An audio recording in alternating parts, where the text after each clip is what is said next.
Your life is about to change completely.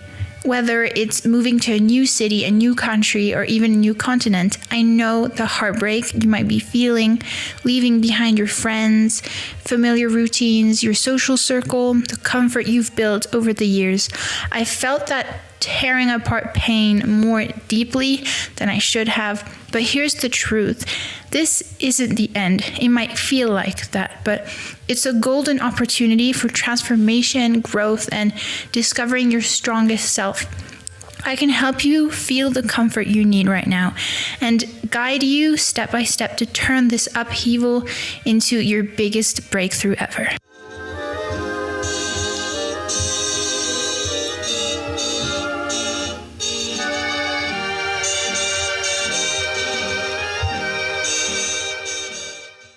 It's Nova, and you're listening to the Supernova Shift podcast.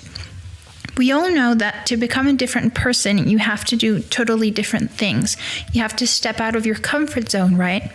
And this is the best opportunity for you to become a better person. I have had several very painful moving experiences because they were so ridiculously different. And knowing how horrible I felt back then, I want you to avoid these feelings at all costs. Depending on where you're moving, there might be complete shifts in your friends, your environment, your house, your activities, your hobbies, your habits, just everything. The good news is that it's easier than ever for you to actually build your healthiest, most positive self through habits and thinking patterns, because it's been shown that it's very easy to build new healthy habits and ways of thinking when your environment changes. People who would go, for example, back to their parents' house for a short amount of time after moving out would start behaving the way they did years ago, even though they don't act like that anymore. And coming back to that old environment subconsciously triggered their old habit patterns. But all the practical tips will come later, because first we're going to start with a few comforting facts to soothe you. We're going to start with 5 facts and then 6 tips or practical actions that you can do right now. Once you feel soothed and you feel better, you can take action to make this a self-growth opportunity. Fact number 1, we're going to start right away, is that the change you're so afraid of was necessary for your self-growth. If this happened, you moving to a completely different place, it was for a reason. It happened because it was in your destiny. Like Marcus Aurelius said, I love Marcus Aurelius. I've made an episode on him before. If you haven't listened to it, I highly recommend you check it out. But he did say that accept whatever comes to you woven in the pattern of your destiny, for what could more aptly fit your needs. Adapt yourself to the life you have been given and truly love the people with whom destiny has surrounded you. So if this happened, it was meant to happen to you because it will teach you things you needed for your future. Fact number 2 is that the changes you will go through will make you so much stronger and wiser than before and will shape your worldview for the better. I have moved to a lot of different countries. I've lived in France. I've lived in Taiwan. I've lived in Finland. I've lived in Guatemala.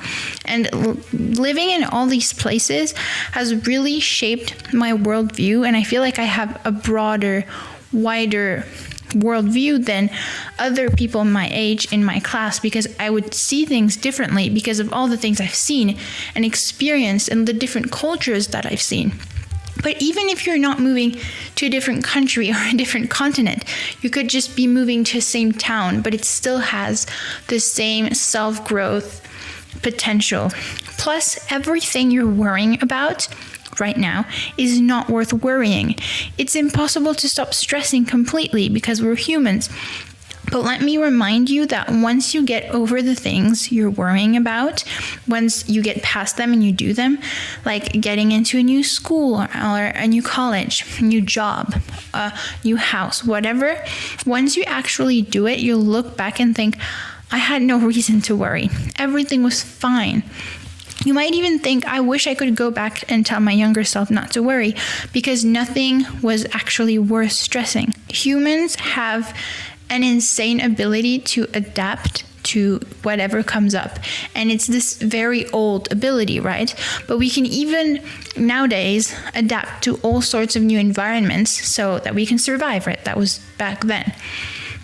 Fact number 3 is that you'll likely meet new opportunities and experiences that will literally completely change your future, how your future is going to look like, that wouldn't have happened if you stayed where you are.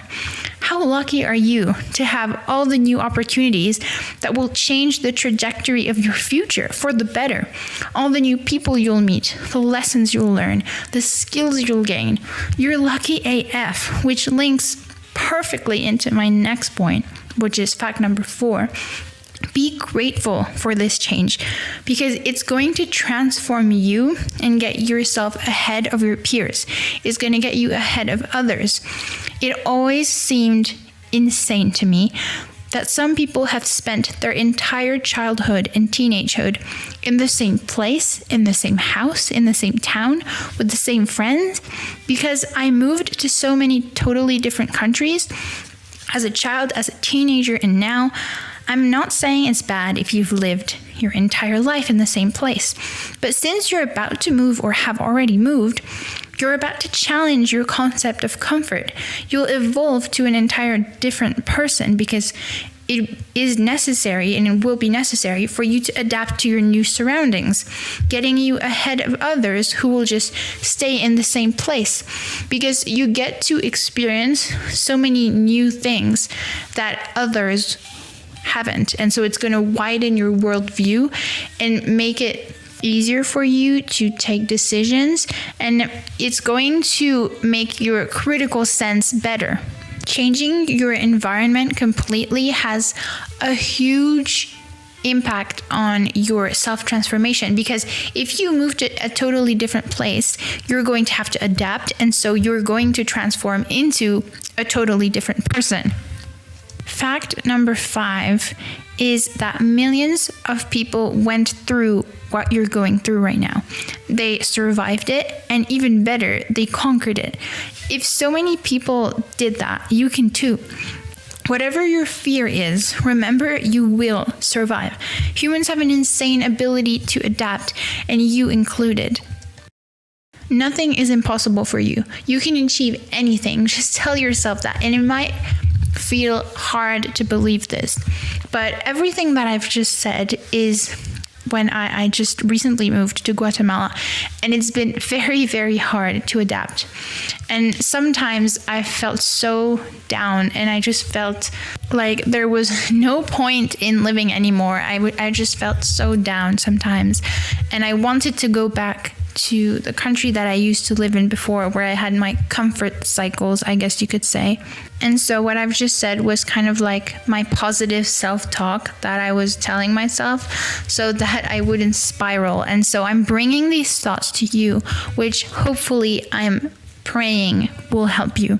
Now that hopefully you're reassured and soothed that you'll get through anything that gets in your way, because you're strong and you can do this, and so many people have done what you're doing right now before you. You can achieve whatever you want, and you will adapt. You will make new friends. You will conquer whatever new school, job that you've just entered. Here are some actions that you can take right now to make this your biggest self-growth opportunity. Now we're going to list the 6 tips or like actions that you can do right now, and they are in order. I would suggest you do these in order, and like pause the podcast or the video if you're listening to this on YouTube or Spotify, and then do these things. I promise you, if you do all of these, it will really help you. The first one is, this is the perfect time to build an alter ego. So you've probably heard of this before. There's detailed videos on how to do this. I think the highest quality ones are Tam Kaur's one and May Alice Suzuki's video on this. Basically, on paper or digitally, you can use X-Tiles. I personally used X-Tiles for this. I made like this sort of board. or you're going to design a persona, a character, and it's actually really fun to do this, that embodies your ideal self. Like you, but perfect you.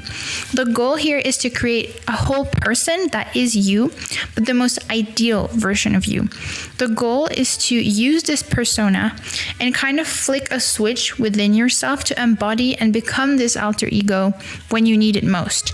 If you need confidence before entering a new room, or making new friends, you just become your alter ego. And it's a lot of celebrities do this for confidence on stage. I know Marilyn Monroe and Beyonce did this, and like a lot of other celebrities. And it's actually really fun and easy, at least in my opinion, when it's fun and makes it easy. So you're going to create a different name. You're going to list her or his personality traits, her core energy, how she moves through the world, how she behaves, her friends, her habits, her environment, what does it look like, her hobbies, her style, what's her ratio of masculine and feminine energy, everything and anything you can think of. This can be really nice. What animal represents your alter ego? How does she or he react in certain situations? What are her boundaries? To design my alter ego, I chose the name Nova Astriel, which is really pretty, and I actually used my birth chart that I put into ChatGPT. If you've seen my ChatGPT episode, it's like a whole thing, you can check it out. And I asked it my toxic traits, which were scarily spot on accurate, and then make Nova Astriel, my alter ego, the opposite of my toxic traits. So then I would embody this perfect version of myself that doesn't have the toxic traits that I have.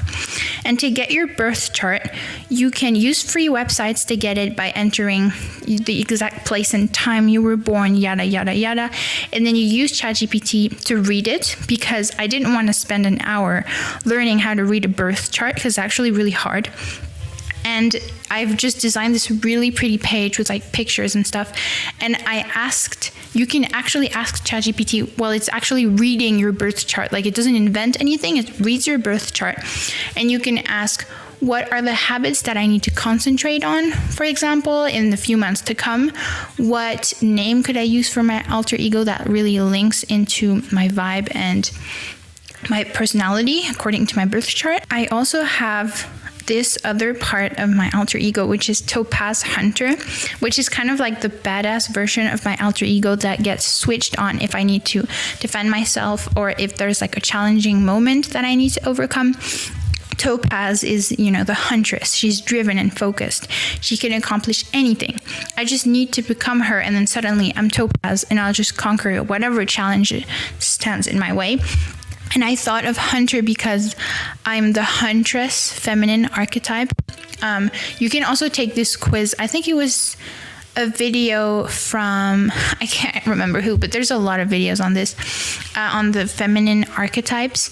And you can do a quiz to kind of like, it was a really long quiz that I took. There were like 300 questions to kind of determine which feminine archetype you are, and like use this. For tip number 2, I want you to take a blank piece of paper and make 2 columns. The new habits that you want to build and the bad habits that you want to drop. Because like I said, it's super easy to build new habits when you're in a brand new environment. This is like your golden window. So you're going to identify in your life the habits and thinking patterns that are blocking you and you want to get rid of. It could be thinking, patterns or habits. And it's hard to either build or eradicate habits. But the fact that you just completely changed your environment makes it easier than ever. I did every of these steps myself, because I obviously wouldn't talk of something I didn't do, duh.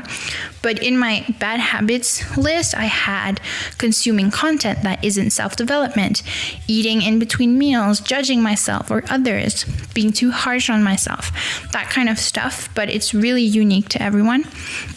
And for the new habits you want, look at the habits of your ideal self that you listed for your alter ego, and then turn them into practical things you can add on your to-do list in this particular phase of your life. So your alter ego had your alter ego has a side hustle and invests. So your first 3 practical actions are: listen to a video that sums up the stock market, make a brainstorm of your ideal side hustle ideas or product ideas, and then look at the best websites people use nowadays to build businesses. It's easy, it's not scary, and it gets you ahead. I did that for my podcast, for example. I thought it was this huge thing I could never accomplish, and it was actually pretty easy. For smaller goals that are more like daily habits, list them on a nice piece of cardboard paper or something, and then put it on your wall so it's really aesthetic. And what are the daily healthy habits of your alter ego? Does she drink 3 liters of water daily, 3 cups of green tea? Does she meditate every day or 4 times a week? Does she listen to a weekly podcast? Anything. Tip number 3 is to strengthen your boundaries and make your friends' red flags and green flags very clear. Because every time I moved to a new place, I would instantly attract the one toxic person there. Every time I moved to a new school when I was younger, every time this one super nice girl, apparently, would come to me immediately and be like, do you want to be friends? And it revealed later that she was controlling, manipulative, and mean. I've had several friends like this. After a month of the friendship, this time, since I recently moved again to a different freaking continent, I decided there's no way that's going to happen again. So you're about to make new friends and new connections. So it's important you determine what kind of friendship you want and what kind of so-called flaws you are ready to tolerate. Because nobody's perfect. Everyone has flaws. But you might not mind some particular trait that someone else might hate. You can reflect on the qualities that are essential in a friend for you and the behavior you will never tolerate. So kind of like your boundaries. So for example, I personally want a friend that is into self-development, that has high goals and aspirations in life, that is positive, that has a growth-oriented mindset, that is kind and compassionate. I don't tolerate gossiping. I hate that. Trashing other people behind their backs. I don't tolerate constant pessimism, criticism. A friend that fits those standards is going to have a positive influence on me and hopefully me on them because of the things I listed. The things I listed are things I'm working on. They're like my goals as well. I want to be more compassionate and kind. I want to never gossip. I have to refrain from doing it because weirdly, we apparently naturally do that. I already have high goals and aspirations, but I want to be more positive. Remember not to have unrealistic standards because nobody is perfect and everyone has flaws, and you also have flaws and you also have toxic traits. It's also important in this process to concentrate on being a good friend as well. It's not just about finding a perfect aligned friend, it's about being aligned yourself. The qualities that you want in a friend, try to make qualities that you want to achieve. If you want your friend to be super compassionate and loyal, be compassionate and loyal yourself. And you can actually use the ChatGPT birth chart conversation if you've done that. And you can actually ask it your toxic traits that you really need to work on. And I tried doing this. It might sound a little weird to some, but I asked it my toxic traits and it answered with such veracity. It was actually incredible how it was spot on. It was almost scary. I'm a big science girly, so when it comes to astrology and stuff, I'm always like, this is not very scientific. But at the same time, it's not because we don't understand how it works that it's not because it has no scientific basis at all that it might not work because it's been used for thousands of years. That's a totally different episode. I'm getting a little sidetracked here. But tip number 4, the action number 4 that you can do is carefully plan how you're going to organize your new home environments. because our environment plays a huge role on our emotions, creativity, your mood, your stress, your focus, and your productivity. So to turn moving into a golden growth opportunity, you have to plan how you're going to organize your spaces. Start with your room, if that's your most important room. If that's where you spend the most time, maybe where you spend the most time is the living room. So try and really plan how that's going to look first. Really define your room aesthetic. On Pinterest, it's easy, just make a mood board. What appeals to you the most? And especially, what do you want your room to reflect about yourself? What do you want your room to say about you? And when it comes to colors, to really create this change in our emotions, blue and green actually help with calming and focus. I've even heard that blue in children's room, I think it was a study even that I read in National Geographic when I was little, but blue can actually, if you paint the walls of your room blue, can trigger creativity. I heard that. Yellow and orange is uplifting, more for motivation, while white and neutral colors is going to prioritize clarity and minimalism. But in your room, what colors, textures, lights, spaces do you want? What kind of accessories do you want? With the birth chart ChatGPT conversation, once more, you can even ask your color palette according to your astrology signs. To give you a bit of inspiration, I'm going to tell you mine.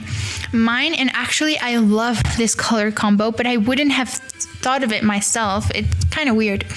But for me, it was ocean blue, which links into depth, intuition, and calming power for my Pisces Venus.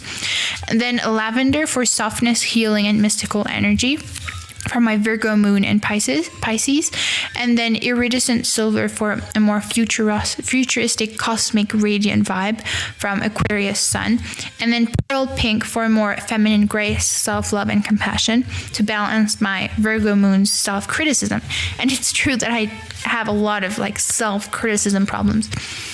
But then you can also make another ChatGPT conversation for your room makeover. If you've listened to my ChatGPT episode, you know this already.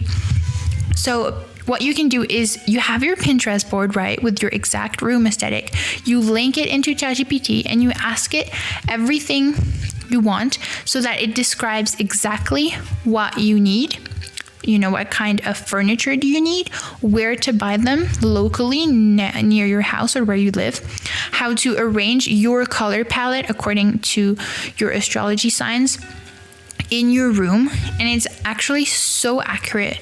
It helps a lot. It's really inspiring. I highly recommend you try. It makes you a list to buy all the things that you need. It really, with the Pinterest board, it really centers exactly the aesthetic. I didn't even know what my aesthetic was really called, but ChatGPT narrowed it down to this one aesthetic. Tip number 5 is to try your best to think positively. This might sound really basic, but it might be very hard to stay positive and happy throughout a challenging time like this. There might be times where you want to cry and you feel like your entire world is crumbling apart. I can feel literally in my heart what you might be feeling. And it's valid to feel this because your world is completely changing very brutally. But that's where it's important to keep the mindset that your world is not crumbling, but rather you get an opportunity at building a brand new one. Staying positive is really hard, but try your best at consuming only positive content.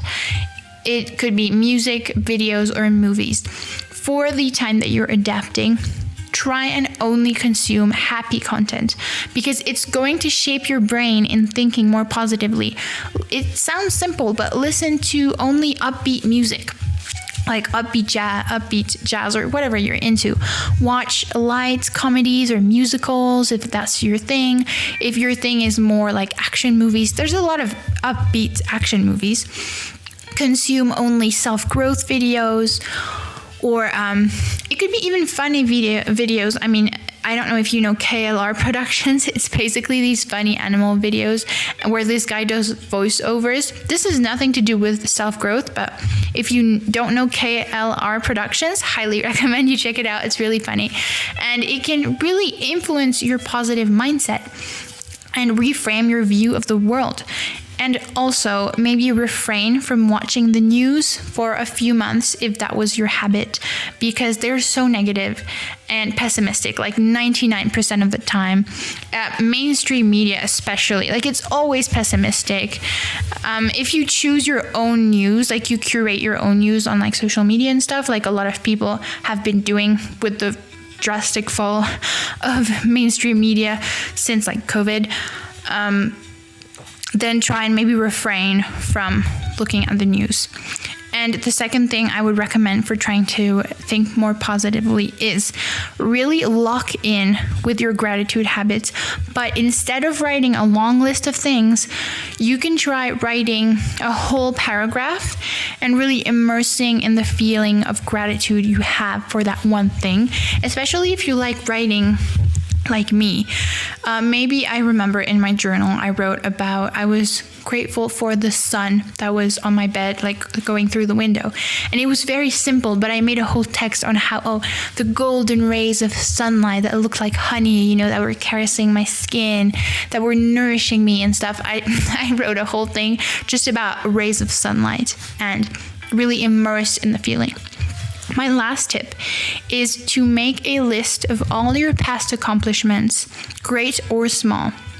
It's something that I've done really recently because I have lived in Finland for 3 years now. I've moved to Guatemala. And honestly, the 3 years in Finland, I've completely transformed. I was a completely different person. I really started self-growth. I completely had a huge transformation. I would do a video with like a before or after, but I don't want to show my face for a lot of reasons. But I had an academic transformation. I had a confidence transformation. My mindset completely changed. And I got better in my hobbies like ballet and stuff. So I had a big transformation. And I remembered, okay, I have to write my list of accomplishments, like everything I accomplished. It was mostly big accomplishments. And there were so many things. And I would look through that and I was like, wow, look at all the things I achieved. I really recommend you do that because it will remind you who the fuck you are. You are amazing. Maybe you've achieved something in your hobby, a milestone in one of the sports you practice, or any hobby. Or maybe you aced a test in a subject that you told yourself you were bad at. You got into your dream school or your dream job. You were super confident in a job interview. You stuck to your goals. You pushed past your comfort zone. You went to a restaurant alone. You, went to a concert alone. You bought yourself flowers. You went through a show or a competition or whatever. Whatever you did, big or small, read it when you need a reminder that you can achieve whatever you want. So hopefully this episode has rewired your brain to see this not as a drawback, but as your biggest, most flourishing opportunity for growth. Rewire the negative into positive as much as you can. And it's hard. I know it's hard because even though I say all this really positive stuff and I'm trying to engrave it in my brain myself, it is hard. Sometimes I still feel like my world is crumbling apart and I still feel horrible. There's ups and downs. It's normal. It's human. But really try your best to think positively as much as you can. Any opportunity is positive. Anything that makes you grow into a better person is positive. You can do this because so many did before you. So many other humans survived, adapted, and conquered change of any sort. It's not the end of the line, I promise you. It's a perfect brand new beginning. Sadly, it's already the end of this episode. I'd love for you to comment down below how it helped you, what resonated with you, what actions you'll do first. Remember, this episode is available on both YouTube and Spotify, and that my Instagram has all the bullet journal, healthy recipes, inspiration, and motivational quotes to boost your growth. So I'll see you next Monday for a brand new episode, same place, same times, for another meticulously curated guide on any self-growth topic.